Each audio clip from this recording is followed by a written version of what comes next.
Bab 180, Perampokan. Kate datang ke kamar Han Xiao pada hari berikutnya, membawa koper logam. Dia meletakkan koper di atas meja, menepuknya, dan berkata, obatnya sudah selesai. Ketika Han Xiao membuka koper, gas putih tebal keluar dari dalam, dan di dalamnya ada obat kental berwarna merah gelap. Dia mengulurkan tangannya untuk menyentuhnya, dan informasi muncul di antarmuka. Garis bawah garis bawah garis bawah. Agen peningkatan virus kematian konsentrasi rendah 3,5% obat yang dibuat dari beberapa jenis virus mutasi gen. Esensinya dapat digunakan pada manusia dengan stabilitas tinggi. Konsumsi mempengaruhi STR+1, Dex+1, kesempatan untuk bangun fisik luar biasa. Keterangan, meskipun warnanya seperti produk menstruasi, jangan khawatir, rasanya juga seperti garis bawah garis bawah garis bawah. Hanya konsentrasi rendah, mereka memberi aku yang dengan kualitas terendah, Han Xiao berpikir sambil menutup koper. Aku puas dengan ini, katanya sambil tersenyum. Kami menantikan kemitraan kami berikutnya, jawab Kate sopan. Tidak perlu melihat ke depan. Aku ingin membeli lebih banyak obat, apa yang ada dalam stok kamu. Petik 2.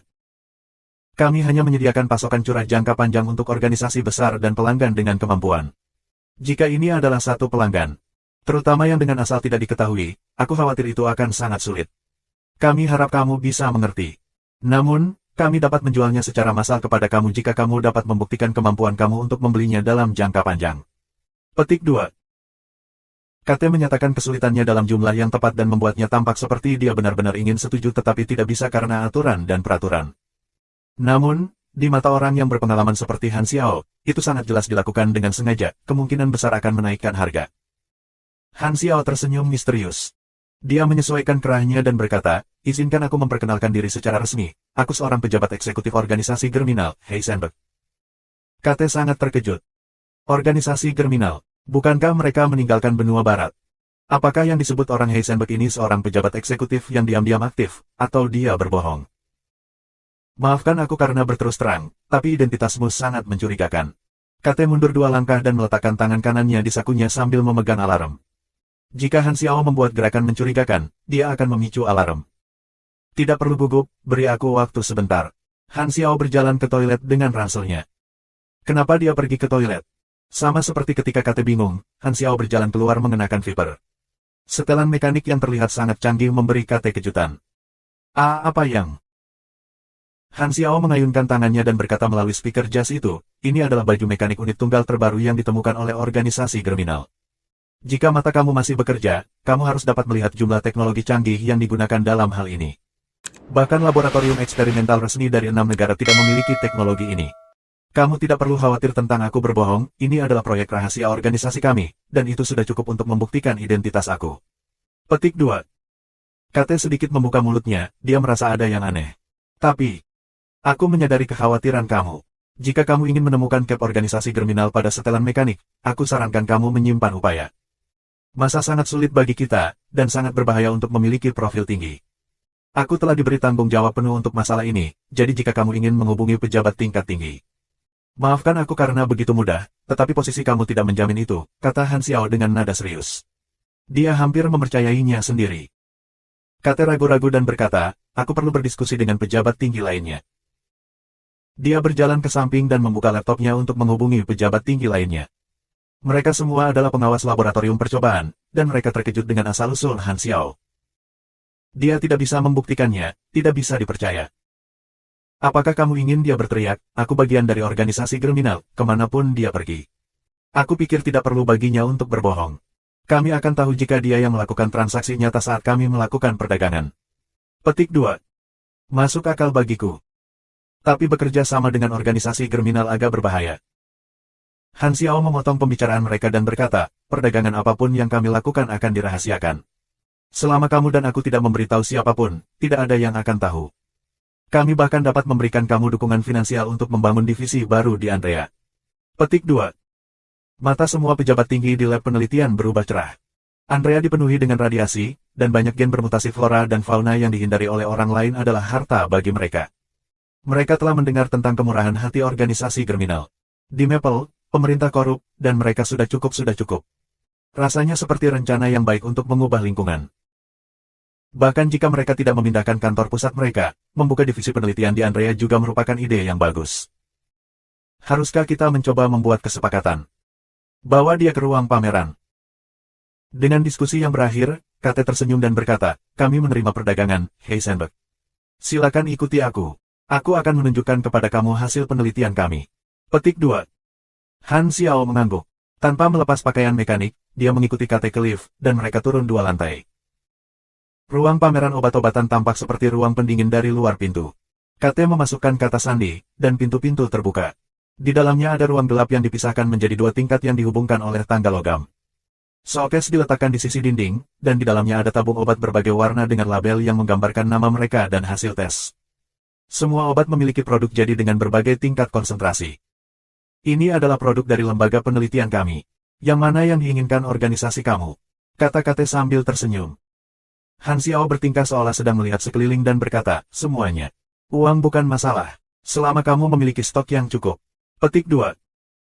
Joy memenuhi wajah para pejabat tinggi yang sedang menonton melalui kamera, ini perintah besar. Han Xiao mengangkat alisnya. Tapi aku harus memverifikasi efeknya dulu. KT membuka kunci sandi showcase, mengeluarkan obat, dan memberikannya kepada Han Xiao. Han Xiao membaca informasi di antarmuka. Itu adalah obat tambahan sementara, mengkonsumsinya akan memberikan buff endurance plus 3 selama 3 menit. Setelah memastikan semua obat di dalam pajangan ini benar-benar asli, Han Xiao dengan tenang berkata, aku akan membutuhkan jumlah besar. KT menerima perintah melalui headphone. Dia mengeluarkan laptop, membuka halaman harga, dan berkata sambil tersenyum, kami memiliki cukup persediaan. Setelah kamu melakukan pembayaran, barang-barang kecil yang lucu ini akan menjadi milik kamu. Petik 2. Han Xiao menyipitkan matanya. Aku hanya akan melakukan pembayaran ketika aku melihat produk dengan mata kepala sendiri. Jangan khawatir, kami hanya organisasi kecil, dan kami tidak berani menentang organisasi besar seperti kamu. Kami tidak akan kembali pada kata-kata kami, dan kami harap kamu memahami keprihatinan kami. Ngomong-ngomong, aku percaya ini adalah jumlah uang yang tidak signifikan untuk organisasi kamu, kata KT sambil tersenyum. Sepertinya ini sejauh yang bisa kulakukan dengan berbohong. Mata Han Xiao bersinar. Dia tidak punya niat membayar. Dia meletakkan pistol ke dahi KT sebelum dia bisa bereaksi dan berkata, ini pembayaran aku. Pak. Laptop jatuh ke tanah dengan keras. Perasaan mengancam dari moncong pistol membuat KT gemetar. Kamu palsu. Han Xiao tidak menjawab. Dia menembaki showcase, tetapi kaca itu anti peluru, hanya retak tetapi tidak pecah. Jauh di ruang pengintaian, para pejabat tinggi terkejut. Dia ingin merampok produk jadi kami. Untungnya, kami membawanya ke ruang pameran di mana ada sistem keamanan. Pintu logam ruang pameran tertutup rapat, dan showcase bergerak kembali ke dinding, tanpa meninggalkan jejak. Ruangan itu menjadi kosong, dan langit-langit bergerak ke samping, memperlihatkan 3 barisan senjata yang berkisar menutupi seluruh ruangan. Han Xiao dan KT sama-sama di bawah senjata. Suara bangga seorang pejabat tinggi terdengar dari pembicara. Tidakkah kamu mengharapkan itu, kan? Kami curiga terhadap asal kamu dari awal. Sekarang hidup kamu berada di bawah kendali kami, kamu tidak dapat melarikan diri. Kami hanya perlu menekan tombol, dan kamu akan mati. Kecuali jika kamu ingin tahu berapa detik yang diperlukan untuk senjata-senjata ini untuk mengubah kamu menjadi genangan darah, letakkan senjata, lepaskan pakaian mekanik, dan berlutut. Kemudian beritahu kami identitas asli kamu, asal, dan siapa yang mengirim kamu. Petik 2. Para pemimpin lembaga penelitian sangat marah. Mereka merasa seperti orang itu menganggap monyet bodoh, tetapi pembohong itu masuk perangkap mereka. Beraninya dia datang untuk mengacaukan kita tanpa mengetahui siapa yang memiliki wilayah ini. Di ruang pameran, KT dengan tenang mundur, menyesuaikan pakaiannya, dan menatap Han Xiao dengan angkuh. Jika kamu bergerak, seperti ingin menangkapku sebagai sandera, kamu akan berubah menjadi kumpulan darah, jadi jangan punya ide untuk mengambil risiko. Letakkan saja pistol dan pasrah, kamu masih bisa hidup. Petik 2. Han Xiao menatap senjata hitam gelap. Kamera berada di sudut ruangan, dan para pejabat tinggi memandangnya melalui itu. Dia bahkan tahu bahwa ventilasi dapat melepaskan gas beracun. Dengan ekspresi dingin, dia mengeluarkan perintah suara. Luncurkan program. Chip pintar dalam setelan mekanik segera mengenali perintah dan terhubung ke komputer siaga. Kemudian memasuki intranet lembaga penelitian dan mengaktifkan program peretasan yang ditanam oleh Han Xiao malam sebelumnya. Sistem lembaga penelitian jatuh seperti kartu domino di hadapan program peretasan. Tanpa banyak usaha, seluruh sistem otoritas ditimpa, dan Han Xiao mendapatkan kendali dalam beberapa detik. Ini bukan program peretasan sederhana menit terakhir yang telah dibuat oleh Han Xiao, dia telah menciptakan banyak chip pintar, dan untuk mencegah kehilangan kendali mereka kepada orang lain, dia juga telah membuat beberapa program anti-serangan serta beberapa program invasif, tetapi dia tidak memiliki kesempatan untuk menggunakannya sebelumnya. Layar hologram taktis menunjukkan peta medan lembaga penelitian. Han Xiao mengeluarkan perintah suara lain. Dinding ruang pameran dibuka kembali, dan showcase muncul lagi. Pistol di langit-langit bergeser ke belakang, dan pintu terbuka. Ketika dia menginvasi sistem lembaga penelitian kemarin, dia sudah melihat strukturnya, dan dia tahu langkah-langkah keamanannya dengan jelas. Ada beberapa gudang yang dijaga ketat di lembaga penelitian dengan persediaan obat-obatan dalam jumlah besar, tetapi itu jauh lebih banyak daripada yang bisa dia bawa. Jumlah di ruang pameran itu tepat. Pergantian meja yang tiba-tiba membuat pejabat tinggi lembaga penelitian ngeri. Apa yang terjadi? Sistem telah kehilangan kendali. Petik 2. Cepat, ambil kembali kendali. Teknisi di sampingnya berkeringat di mana-mana. Dia menghancurkan keyboard dengan cepat, dan baris kode terus muncul. Tiba-tiba, layarnya berubah hijau, dan komputer membeku. Teknisi berseru, aku tidak bisa. Kecepatan invasi programnya terlalu cepat, tidak mungkin untuk menyelesaikannya dalam waktu singkat. Petik 2. Dia sudah siap kemarin. Para pejabat tinggi dipenuhi dengan kebencian. Di ruang pameran, Kate tertegun. Dia melihat ke kacamata hitam Han Xiao, dan rasa takut menggerogoti hatinya. Kakinya melunak, dan dia jatuh ke tanah.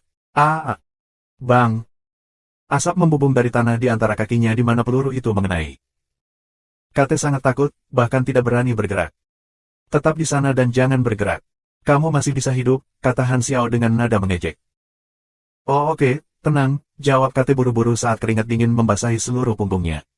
Dia hanya bisa duduk di sana dan gemetaran. Han Xiao membuka semua lemari pajang. Peningkatan dari setelan mekanik membuat pukulannya lebih kuat dari peluru. Dia mengeluarkan ranselnya dan memasukkan semua vial ke dalamnya. Segera, tasnya sudah penuh. Dia menepuk tasnya dengan puas. Itu adalah sejumlah besar hadiah. Pada awalnya, dia tidak berniat merampok lembaga penelitian. Namun, itu berubah ketika dia secara tidak sengaja mendengar Kate dan pejabat tinggi berbicara tentang Yang Dian dan Net. Karena lembaga penelitian tidak menyatu dengan moral, Han Xiao tidak repot melakukan hal-hal dengan cara yang baik. Mereka juga bukan orang baik, jadi mereka mungkin juga mengikuti aturan orang fasik, siapapun yang lebih kuat berhak mengambil dari pihak yang lebih lemah. Jika pihak lawan memiliki moral dan kepercayaan yang dapat diandalkan, Han Xiao tidak akan keberatan berinteraksi dengan mereka secara normal, tetapi jika mereka membuat Han Xiao tidak bahagia dan tidak cukup kuat, Han Xiao akan kembali ke kebiasaan lamanya ketika ia menjadi pemain, merampok apapun. Dia melihat. Selain itu, ia sangat tertarik dengan obat-obatan lembaga penelitian. Dia sebenarnya suka meyakinkan orang-orang dengan kebajikannya. Tetapi jika itu tidak berhasil, dia kemudian akan melawan mereka. Meskipun Han Xiao tidak menyukai gagasan mengorbankan diri demi orang lain dan tidak seperti pahlawan super yang memiliki cinta yang besar untuk seluruh dunia, dia masih menyukai orang-orang yang baik. Berteman dengan orang baik pasti lebih baik daripada berteman dengan orang jahat. Bahkan mereka yang jahat lebih suka berteman dengan mereka yang baik, itu aman dan bebas dari rasa khawatir. Sayangnya, jumlah orang baik di dunia berkurang. Tidak ada yang tahu apakah senyum memiliki motif tersembunyi di baliknya atau, saudara, yang tampaknya setia di permukaan tetapi berbicara buruk tentang mereka di belakang mereka. Pengkhianatan adalah hal biasa, bahkan di antara teman lama. Orang-orang baik adalah binatang langka sehingga mereka bahkan dapat ditempatkan di kebun binatang sebagai barang bukti. Kebun binatang mungkin bukan istilah terbaik, fit baru akan menjadi deskripsi yang lebih baik. Lembaga penelitian bermain-main dengan para pahlawan, dan karena orang-orang munafik yang angkuh inilah orang-orang baik menjadi lebih sedikit, masyarakat menjadi lebih sulit untuk bertahan hidup, dan tradisi spiritual runtuh seluruhnya. Sangat sering, ketekunan seseorang di mata orang lain hanya minimum dari apa yang harus dilakukan. Kerja keras seseorang hanyalah cara untuk mendapatkan lebih banyak keuntungan. Sama seperti bagaimana lembaga penelitian Louis menggunakan hasrat Yang Dian dan Net, Han Xiao merampok kerja keras lembaga penelitian. Sebuah pepatah lama muncul di benak Han Xiao. Karma akan menemukan jalannya. Kejahatan akan ditangani oleh orang jahat. Petik 2. Sepertinya aku menjadi jahat, Han Xiao tertawa. Kesempatan untuk melakukan hal-hal buruk tanpa merasa bersalah tidak sering datang. Mengapa dia menghabiskan uang untuk seseorang yang bisa dirampoknya? Dia hanya bisa mengubah wajahnya dan menjadi pelanggan baru. Itu bukan saatnya untuk memeriksa ganjarannya. Dia mengambil ranselnya dan berjalan menuju lift. Tubuh Kate masih lembut. Dia menghela nafas lega saat melihat Han Xiao pergi, tetapi rasa takut itu masih melekat di benaknya. Para pejabat tinggi di ruang pengawasan berdarah di hati mereka ketika mereka melihat semua obat yang diambil. Salah satu dari mereka berteriak marah, cepat pikirkan apa yang bisa kita lakukan. Aku mendapatkannya. Minta ruang switchboard untuk mematikan semua listrik di ruang bawah tanah dan menjebaknya di sana. Segera cari bantuan dari Maple. Kami masih memiliki beberapa penjaga. Kumpulkan mereka semua di gerbang utama. Kami hanya harus menghentikannya selama 15 menit sampai pasukan militer tiba, dan aku ingin dia dihancurkan kemudian. Petik 2. Ketika Han Xiao tiba di lift, lampu seluruh lantai mati. Dia mengangkat alisnya dan beralih ke penglihatan malam. Memutus daya, seperti yang diharapkan. Kaki Han Xiao membungkuk ketika kekuatan dari serat otot nanoteknologi berkumpul di kakinya dan meledak dalam sekejap. Lantai terbuka, dan dia menembak melalui langit-langit seperti roket. Setelah dua melompat, Han Xiao menabrak langsung ke Aola. Sekelompok penjaga yang berkumpul datang ke pemandangannya. Hanya ada sekitar 20 dari mereka, bahkan tidak seperlima dari penjaga lembaga penelitian. Cara Han Xiao naik ke lantai terlalu cepat dan keras. Itu tidak memberi banyak waktu bagi lembaga riset untuk bereaksi. Para pejabat berpangkat tinggi dikejutkan oleh kekuatan setelan mekanik. Mereka buru-buru memerintahkan para penjaga untuk menyerang. Hentikan musuh. Sisa penjaga akan berada di sini dalam waktu kurang dari 20 detik. F***. Petik 2. Sebelum dia bahkan bisa selesai memberikan perintah, Han Xiao menabrak para penjaga seperti bola bowling memukul serangan dan mengirim mereka terbang. Para penjaga bahkan tidak bisa memperlambatnya saat dia mendobrak pintu kaca dan menghilang di jalanan. Orang-orang di sana hanya bisa menangkap bayangan hitam. Para pejabat tinggi dari lembaga penelitian mengamuk dengan marah, mereka berharap para penjaga setidaknya bisa menghentikannya selama 15 menit, tetapi mereka nyaris tidak bisa selama 3 detik. Melihat obat-obatan tidak akan dapat diambil, hati atasan berdarah, dan mereka sangat marah. Kapan militer Maple tiba?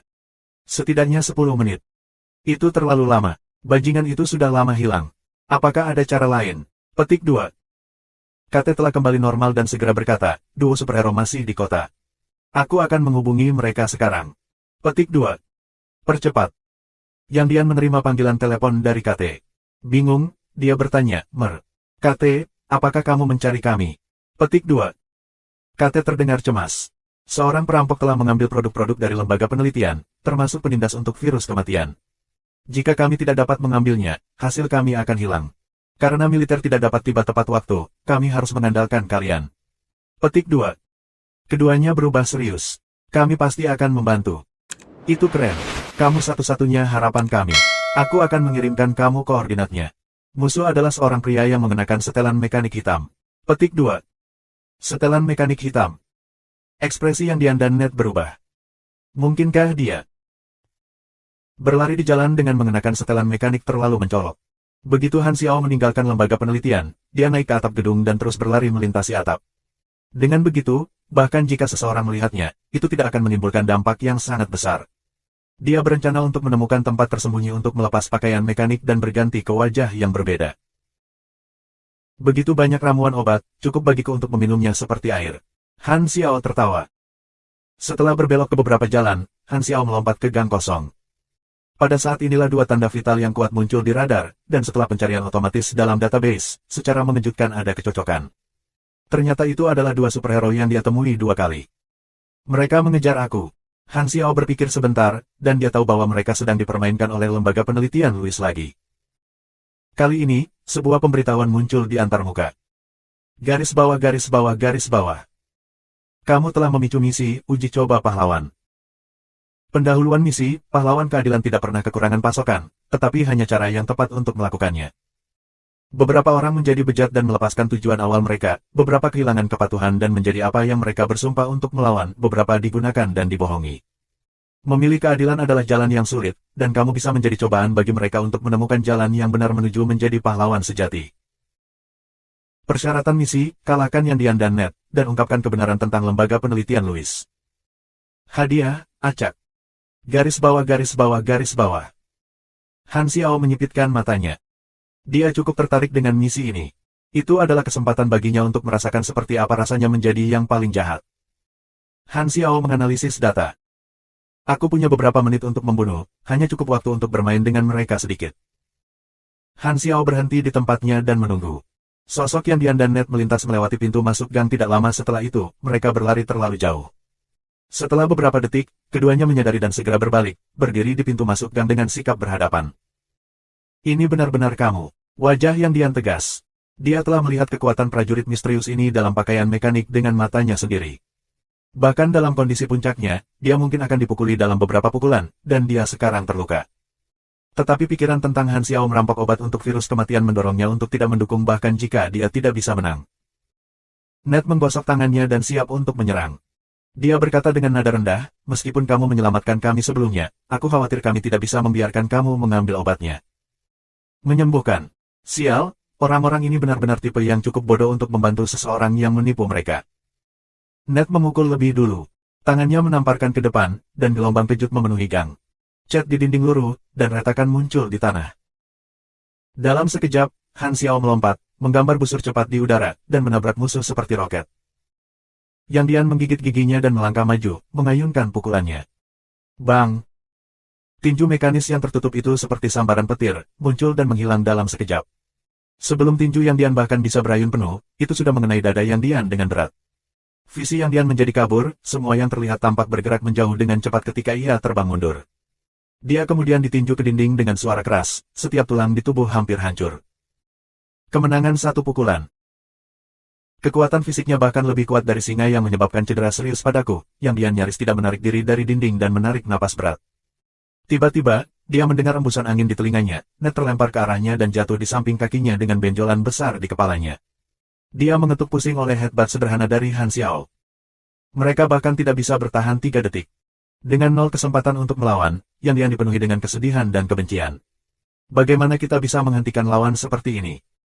Ketidakberdayaan menembus hati mereka. Han Xiao melihat timer ketika dia melihat duo berusaha bangkit. Dia telah memberi dirinya 5 menit untuk berurusan dengan dua pahlawan super ini, tetapi situasinya ternyata jauh lebih mudah. Dia membutuhkan waktu kurang dari 10 detik untuk mengalahkan mereka sepenuhnya. Mereka berdua superhumans di level 30 sesuatu. Dengan kekuatan Han Xiao, itu adalah sepotong kue. Han Xiao maju beberapa langkah. Saat dia akan mengatakan sesuatu, Yang Dian berusaha untuk bangkit. Dengan wajah yang dipenuhi dengan pantang menyerah dan amarah, dia mengepalkan giginya dan berkata, kamu mengambil obat untuk virus kematian. Banyak dan banyak orang akan mati karenanya. Aku akan menghentikanmu hari ini bahkan jika itu mengorbankan nyawaku. Petik 2. Han Xiao berhenti di tempatnya. Dia memandang Yang Dian dengan senyum mengejek. Mati sebagai pahlawan, selain bunga mati, kata-kata kosong, dan beberapa air mata munafik, apalagi yang bisa kamu dapatkan. Yang Dian menggertakkan giginya lebih keras. Tidak masalah bagaimana orang lain melihat aku selama aku senang dengan apa yang aku lakukan. Tiba-tiba, Yang Dian berkedip. Sebuah tangan hitam besar membesar di pandangannya dan meraih kepalanya. Dia menabrak dinding, menghancurkan batu-batu. Kepalanya berdarah, Yang Dian terbaring di tanah, kepalanya berputar. Dia bahkan tidak memiliki kekuatan untuk berdiri. Han Xiao mengambil pistolnya dan menempelkannya ke dahi Yang Dian. Moncong berwarna hitam membawa Yang Dian sadar kembali. Dia ingin berjuang, tetapi Han Xiao menginjak kakinya, lalu perlahan-lahan memberi tekanan pada pelatuk. Mata Yang Dian melebar. Pada saat ini, penyesalan membanjiri benaknya. Jika aku tidak terlalu campur tangan, aku tidak akan mati hari ini. Di depan musuh yang sekuat ini, bahkan jika aku mempertaruhkan nyawaku, aku tidak akan bisa menghentikannya sedikitpun. Datang ke sini hanya memberikan hidupku. Aku seharusnya tidak menerima permintaan. Aku terlalu impulsif. Pemicunya mencapai akhirnya. Seluruh tubuh Yang Dian gemetar, hanya untuk menyadari bahwa dia tidak merasakan sakit. Dia tertegun saat menyaksikan Han Xiao mundur. Kemudian dia menyadari bahwa keringat dingin telah membasahi semua pakaiannya. Meskipun dia tidak bisa melihat wajahnya sendiri, dia tahu bahwa itu adalah ekspresi yang memutar penuh dengan rasa takut, penyesalan, dan keengganan. Apa yang kamu pikirkan tadi? Kata Han Xiao. Yang Dian membeku di tempat tetapi tetap diam. Di hadapan maut, kepercayaan yang dulu dia pikir tidak akan pernah dihancurkan terguncang. Dia tidak murah hati dan tangguh seperti yang dikatakannya sama sekali. Sebaliknya, pada saat itu, ia menyesal, dan ia bahkan berpikir bahwa menyerahkan hidupnya untuk permintaan dari orang lain adalah sangat bodoh. Namun sebelum acara ini, dia selalu bekerja keras menuju tujuan menjadi superhero. Dia ingin menyelamatkan lebih banyak orang, dia ingin melindungi lebih banyak warga sipil, dia ingin mengorbankan dirinya untuk orang lain. Tetapi pada saat ini, Yang Dian hanya merasa tersesat.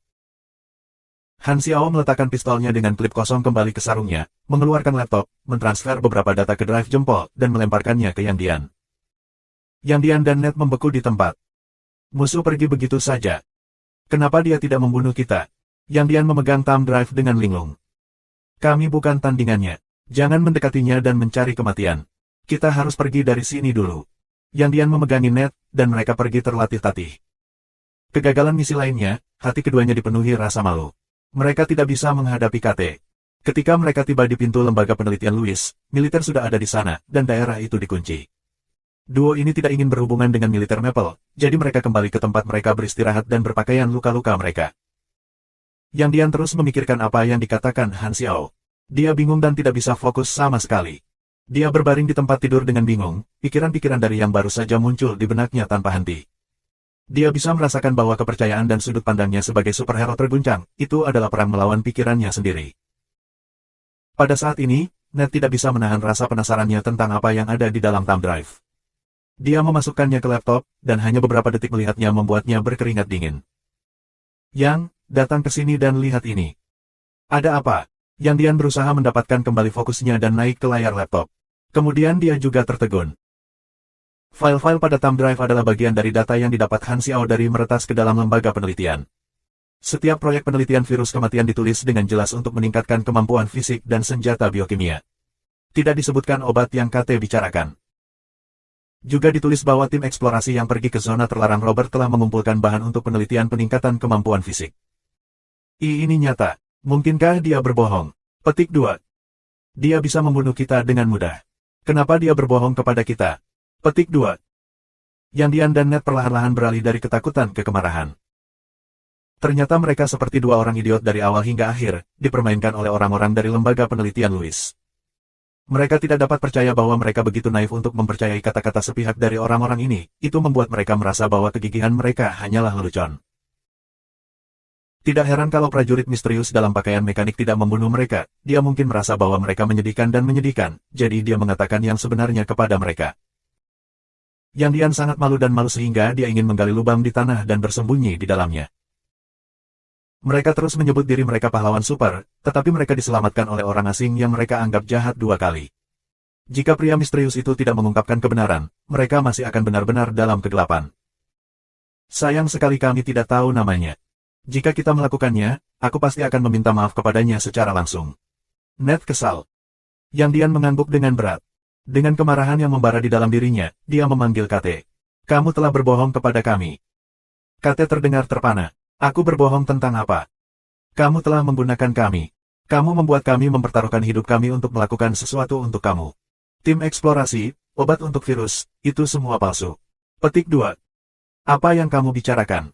Mengapa aku melakukan itu? Kamu terlalu memikirkan ini, KT membuat jeda yang tidak wajar. Aku punya bukti. Penelitian virus kematian tidak ada hubungannya dengan menyelamatkan nyawa. Yang Dian berkata. Itu palsu. Kalian pasti sudah mendengar desas-desus, jawab KT. Masih membohongi kita, Yang Dian marah, dia kemudian menyatakan nomor seri proyek. Sisi lain telepon tetap diam untuk sementara waktu, kemudian KT menjawab dengan nada dingin, dia menyerah berpura-pura. Terus, apa yang ingin kamu lakukan, atau lebih tepatnya, apa yang bisa kamu lakukan? Petik 2. Aku, Yang Dian sangat marah. Tetapi dia tiba-tiba macet. Superhero. Nada suara KT penuh dengan sarkasme ketika dia menutup telepon. Yang Dian memegang telepon dan membeku di tempatnya. Auranya berubah dengan cepat. Tiba-tiba Ned merasa kedinginan. Dia dengan cepat bertanya, apakah kamu baik-baik saja? Yang Dian menggelengkan kepalanya dan meletakkan telepon. Aku baik-baik saja, kenapa tidak? Hehe. Dia tertawa tak bisa dijelaskan. Institusi penelitian berantakan. Para pejabat tinggi berkeringat di seluruh saat mereka bernegosiasi dengan militer. KT kesal. Dia tidak menyangka akan terjadi seperti ini ketika dia memancing serigala masuk ke dalam ruangan. Tidak ada yang berani mengacaukan lembaga penelitian sebelumnya. Mereka memiliki banyak organisasi keuangan di belakang mereka, dan siapapun yang mengelus jenggot harimau akan menghadapi amarahnya, mereka akan dikejar oleh organisasi tanpa melarikan diri. Setelah menghubungi organisasi keuangan yang mendukung mereka, semua organisasi itu sangat marah. Dia menyebut dirinya pejabat eksekutif organisasi kriminal Heisenberg, dan dia memiliki setelan mekanik dengan teknologi yang sangat canggih, itu cukup meyakinkan. Organisasi kriminal seperti tikus yang menyeberang jalan. Semua orang ingin mengalahkan mereka. Tidak masalah berapa banyak musuh yang mereka buat, dan sangat mungkin bahwa mereka melempar heli setelah kapak. Organisasi keuangan memutuskan untuk tidak hanya membiarkan organisasi intelijen benua barat mencari orang ini dengan saksama, tetapi mereka juga akan memberikan uang kepada ekspedisi 6 bangsa melalui sumbangan militer. Alasan dibalik organisasi keuangan ini mengalami reaksi yang berlebihan adalah karena ada obat yang sangat dibutuhkan oleh pemilik organisasi ini di antara stok yang dicuri. Karena itu, mereka sangat membutuhkannya kembali bahkan jika itu berarti mereka harus mengeluarkan lebih banyak uang. Kate sudah cukup kesal. Dia bahkan tidak ingin repot dengan pertanyaan dari dua pahlawan super, dan dia sama sekali tidak peduli tentang mereka mencari tahu kebenaran. Karena pahlawan super tidak akan pernah membalas dendam atas masalah sekecil ini. Dengan demikian, Kate tenang dan tidak perlu takut. Han Xiao telah melepas pakaian mekanik, mengubah wajahnya dan bercampur menjadi kerumunan. Garis bawah garis bawah garis bawah. Uji coba pahlawan, selesai. Plus 40 impression of Yudian, plus 40 impression of Yunet. Garis bawah garis bawah garis bawah garis bawah. Han Xiao menunggu beberapa saat, tetapi tidak ada pemberitahuan baru. Itu dia. Untuk apa aku membutuhkan kesan baik dari kedua orang ini? Dia bahkan belum pernah mendengar tentang dua orang ini sebelumnya, jadi mereka mungkin bukan orang penting. Han Xiao terdiam. Itu hadiah yang masuk akal, tapi dia bahkan lebih suka poin pengalaman dari ini. Sudahlah, itu hanya misi kecil. Hadiah terbesar adalah obat-obatan ini. Han Xiao tertawa kecil ketika dia melihat ke bawah ke paket yang menggembung di tangannya. Ketika dia mencuri. Itu salah. Ketika dia meminta obat-obatan, Han Xiao mengambil semuanya di ruang pameran Louis Research Institution, yang hampir setiap jenis obat.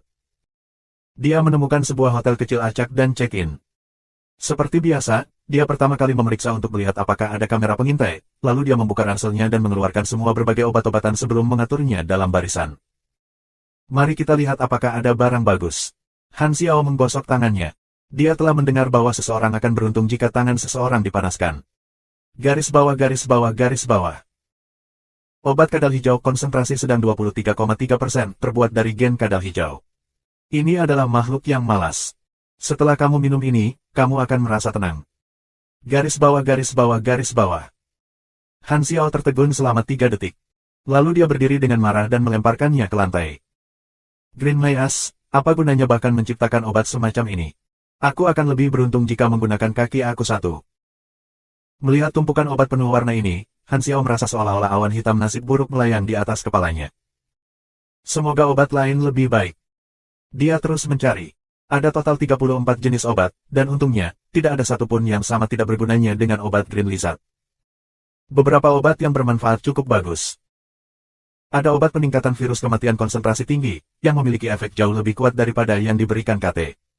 Peningkatan atribut permanen lebih besar, dan kesempatan untuk membangkitkan bakat langka setidaknya 3 kali lebih tinggi. Garis bawah garis bawah garis bawah. Badak liar steroid, diambil dari jantung badak liar. Injeksi menghasilkan 5 STR, 5 END. Berlangsung 5 menit. Suntikan kedua dalam 30 menit tidak akan berpengaruh. Garis bawah garis bawah garis bawah. Thunder Claw Beast Extraction, diekstraksi dari cairan tubuh Thunder Claw Beast.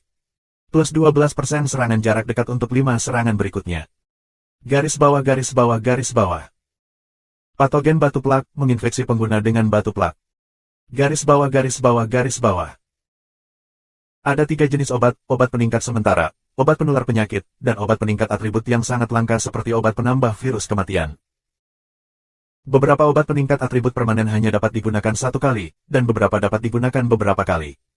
Obat predator elang adalah yang pertama, dan obat virus kematian adalah yang terakhir. Itulah sebabnya para pemain sangat bersemangat untuk pergi ke zona terlarang dan membunuh bos. Biasanya, itu akan menjadi kompetisi antara guild besar. Garis bawah garis bawah garis bawah garis bawah. Kamu menggunakan obat predator elang. 3DX. Garis bawah garis bawah garis bawah. Ada 4 botol obat virus kematian. Dia mengambil istirahat pendek dan menyelesaikan semuanya dalam 1 tembakan. Kekuatan, ketangkasan, dan daya tahannya bertambah 4, dan botol dengan konsentrasi tinggi membuatnya membangkitkan bakat langka. Garis bawah garis bawah garis bawah.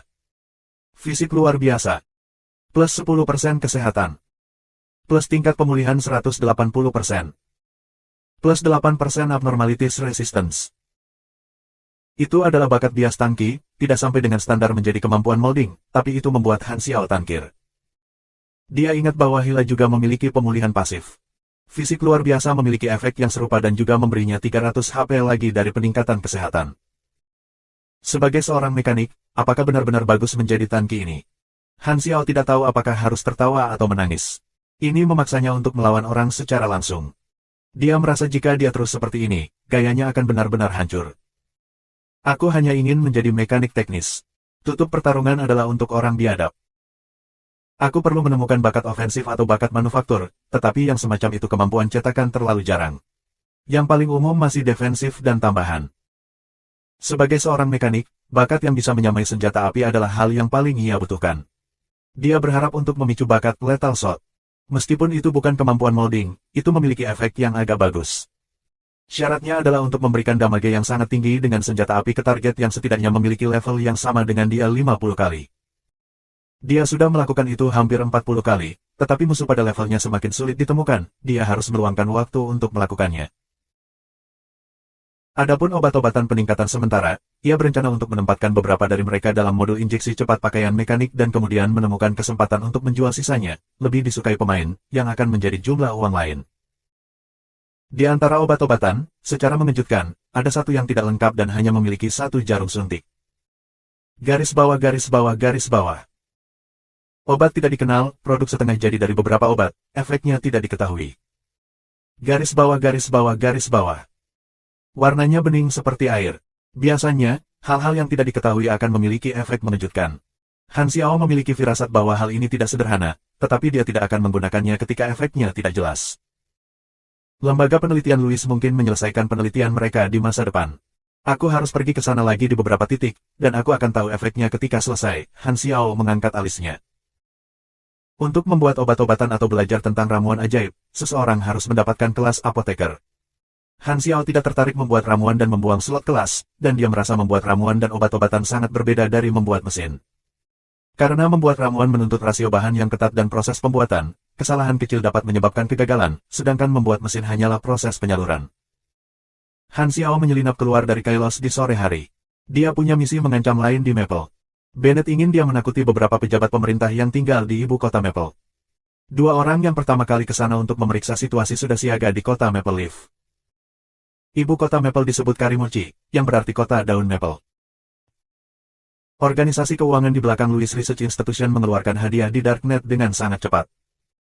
Targetnya tak lain adalah Heisenberg, dan memiliki wajah yang digunakan Han Xiao di lembaga penelitian, serta rekaman dia berlari keluar dari lembaga penelitian mengenakan pakaian mekanik.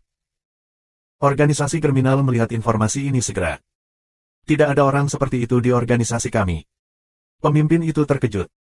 Organisasi itu hanya memiliki beberapa personel intelijen dan mata-mata yang sangat tertutup di negeri-negeri lain, dan ia sama sekali tidak memerintahkan siapapun untuk merampok sebuah lembaga penelitian sipil.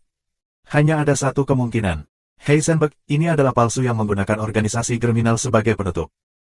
Dia bahkan tidak berpikir ini adalah tindakan pembingkaian. Karena membingkai organisasi kriminal sama sekali tidak perlu. Seluruh dunia menentang mereka, jadi mereka tidak akan peduli hanya dengan satu musuh lagi. Karena organisasi kriminal dipukuli, semua orang menganggapnya ringan, seperti harimau tanpa taringnya, dan menambahkan penghinaan terhadap luka mereka. Tidak ada orang seperti apa Heisenberg ini. Apa yang menjadi fokus pemimpin adalah kinerja setelan mekanik. Yang mengejutkan, dia menyadari bahwa pakaian mekanik ini menggunakan teknologi yang bahkan lebih maju daripada yang sedang dilakukan organisasi, bahkan proyek Super Soldier yang terus mengalami terobosan tidak memiliki tingkat kepraktisan ini. Jika kita bisa mendapatkan pakaian mekanik ini, kekuatan tempur unit tunggal kita akan meroket. Organisasi mana yang menemukan setelan mekanik ini? Jika itu musuh kita kamu. Tangan pemimpin meraih lebih keras ke tepi meja, meninggalkan tanda yang jelas di atas meja logam. Dengan nada serius, ia memerintahkan, beritahu jaringan intelijen kami untuk memberi perhatian diam-diam kepada pengguna pakaian mekanik ini, aku ingin tahu semua yang dia lakukan. Namun, ini menyedihkan satu-satunya saat Han Xiao diamati menggunakan pakaian mekanik. Agen intelijen dari organisasi kriminal tidak dapat mengumpulkan informasi lagi. Itu semua sangat misterius. Sebuah organisasi yang dapat menciptakan pakaian mekanik seperti itu pasti memiliki dukungan yang sangat kuat. Pemimpin itu merasa seperti telah menemukan ujung gunung es dari suatu organisasi tersembunyi, tetapi mereka tidak memiliki petunjuk lain, sehingga tidak ada yang bisa mereka lakukan saat ini. Dia menenangkan pikirannya dan bertanya, bagaimana penangkapan orang-orang Inhuman? Asisten mengeluarkan arsip. Kami telah menangkap 2103 orang Inhumans. Pada awalnya, mereka berkumpul di beberapa titik tetap, tetapi setelah itu, mereka mulai aktif melarikan diri dari penangkapan dan menyebar ke daerah lain. Semakin banyak orang yang menentang penangkapan, dan misi kami telah menemui beberapa kendala. Petik 2. Cyberloss telah menghasilkan teori baru dengan mengamati eksperimennya. Bahkan jika orang-orang Inhuman ini tidak dicuci otak, mereka masih akan menerima semua jenis permintaan, dan mereka bertindak dengan tujuan yang sangat jelas. Mereka tidak memiliki banyak akal sehat, mereka berbicara dengan aneh, dan mereka tampaknya memiliki semacam cara komunikasi khusus antara satu sama lain. Beberapa orang Inhuman saling kenal. Kami masih menyelidiki penyebab semua itu, tetapi kami belum mendapatkan hasil apapun. Seperti yang dikatakan Cyberloss, orang-orang Inhuman ini seperti penjelajah waktu yang datang dari masa lalu. Petik 2. Bagaimana sikap 6 bangsa terhadap orang-orang Inhuman? Tanya pemimpin itu. Jaringan intelijen kami menunjukkan bahwa 6 negara telah mengirim tim orang-orang mereka sendiri untuk menghubungi orang-orang Inhum. Mereka memiliki sikap berbeda di mana saja mulai dari ramah hingga kuat. Petik 2. Pemimpin mengangguk. Setelah merenung sejenak, dia berkata, mereka telah menghentikan persiapan perang mereka, tetapi itu tidak akan dihentikan selamanya. Agen dari setiap negara sudah menyusup ke Andrea, temukan mereka. Aku ingin setiap langkah mereka berada di bawah pengawasan kami. Aku merasa bahwa orang-orang Inhuman akan menjadi kunci bagi kita dalam perang ini. Petik 2. Refleksi pada kacamata hitam menunjukkan tampilan eksterior sebuah villa mewah. Ada agen dinas rahasia dalam pakaian normal yang berpatroli di sekitar area secara terus-menerus. Seorang lelaki tua kulit putih yang tampak seperti pengemis mendorong kacamata hitamnya ke atas, menyentuh topi yang menutupi kepalanya yang botak, dan kemudian dilisah dengan earphone mini yang tersembunyi di bawah topi di telinganya. Dupleks villa 4 lantai. Pintu manor membutuhkan sistem interior untuk dibuka. 2 tim dinas rahasia standar berpatroli di luar manor, 1 tim di dalam, total 18 agen dinas rahasia. Daun rumah jam 8 pagi tajam setiap pagi, bepergian dengan mobil anti peluru. 2 tim mengikuti untuk perlindungan, makan siang di restoran interior gedung pemerintah, tim yang sama mengikuti untuk perlindungan. Hannes berbicara dengan lembut ke headset ketika dia mendorong kacamata hitamnya. Targetnya tinggal di wilayah politik Maple. Patroli polisi dan penjaga dikemas di sepanjang jalan. Jika kamu melakukannya di jalanan, kamu sebaiknya cepat melakukannya. Petik 2. Suara tenang seorang wanita, Fernina, terdengar melalui headset. Kalau begitu mari kita lakukan di jalanan. Ini mengingatkan aku pada masa lalu. Petik 2. Aku pasti marah, kata Hannes dengan tidak puas. Masih melakukan hal-hal dengan kalian setelah aku pensiun, dan itu untuk menculik perwira tinggi Maple. Sialan Garian, kenapa kamu harus menemukanku untuk ini? Mengapa kamu tidak bertanya kepada Bennett? Dia masih bertarung di garis depan. Kamu harus mencari pria tua yang sudah pensiun ini. Tidak bisakah kamu membiarkan aku menikmati beberapa tahun luang? Petik 2. Kamu berutang budi padaku, dan aku tidak suka Bennett. Dia memberi aku 3 lubang peluru 33 tahun yang lalu. Suara lain muncul di headset. Garian adalah pria yang kasar, suaranya seperti meriam. Pokoknya, berhenti mengeluh seperti wanita lain. Apakah hari-hari tidak melakukan apa-apa dan menanam vegetasi melunakkan ketangguhan kamu? Petik 2. Tuan-tuan, jangan lupa ada seorang wanita di sini, kata Fernina dengan tenang. Aku sudah berusia 60 tahun, dan kamu 1 tahun lebih tua dariku. Itu tidak normal bagi kamu untuk berpikir tentang berkelahi dan membunuh sepanjang hari. Hannes terdiam. Aku belum mencapai 70. Apakah itu tua? Garian merengek sebentar dan kembali serius. Dalam 9 detik, petugas patroli akan muncul dari sudut. Berhati-hatilah untuk tetap bersembunyi. Petik 2. Hannes mencondongkan tubuh ke depan, dan auranya segera berubah tanpa terasa. Setelah 9 detik, seorang petugas polisi yang berpatroli berjalan di sudut jalan dan melihat Hannes. Dia berjalan maju dan berteriak, pemeriksaan identitas. Hannes mengeluarkan ide palsu yang tampak persis seperti yang asli. Petugas itu melirik dan mengembalikannya, jangan berlama-lama di sini. Berjalan terus. Hannes menggerakkan kakinya perlahan-lahan seperti orang tua, berbelok ke sudut, lalu mempercepat. Dia berkata dengan lembut, ada terlalu banyak petugas polisi dan penjaga di sini. Untuk menculik target dengan diam-diam tanpa ada yang memperhatikan, yang terbaik adalah melakukannya di malam hari. Petik 2. Kembalilah ke sini dulu. Kami akan membahas rencananya, kata Garian dengan suara berat. Itu suram dan hujan di benua barat. Setelah beberapa hari naik kereta api sipil yang goyah, Han Xiao akhirnya tiba di ibu kota Maple, kota daun Maple. Kepadatan populasi Maple rendah meskipun memiliki lahan yang luas. Rumah murah, dan ukuran rata-rata rumah agak besar, bahkan mereka yang berada di golongan berpenghasilan menengah mampu membeli villa. Penduduk sipil di ibu kota memiliki penghasilan yang cukup tinggi. Setiap tahun, pemerintah Maple akan mengejar pengemis dan orang miskin ke kota-kota lain, yang mengakibatkan lingkungan Maple Leaf menjadi optimal, damai, dan nyaman dengan tanaman hijau yang memadai. Han Xiao diselundupkan seperti biasa. Mengikuti peta, ia menemukan sebuah villa di tepi Maple Leaf. Itu adalah rumah aman yang dibeli Darknet dengan akun dan identitas palsu. Kontak akan menunggu di dalam. Villa ini memiliki 3 lantai. Pintunya terbuat dari kayu berlapis abu-abu dan memiliki ukiran yang sangat indah.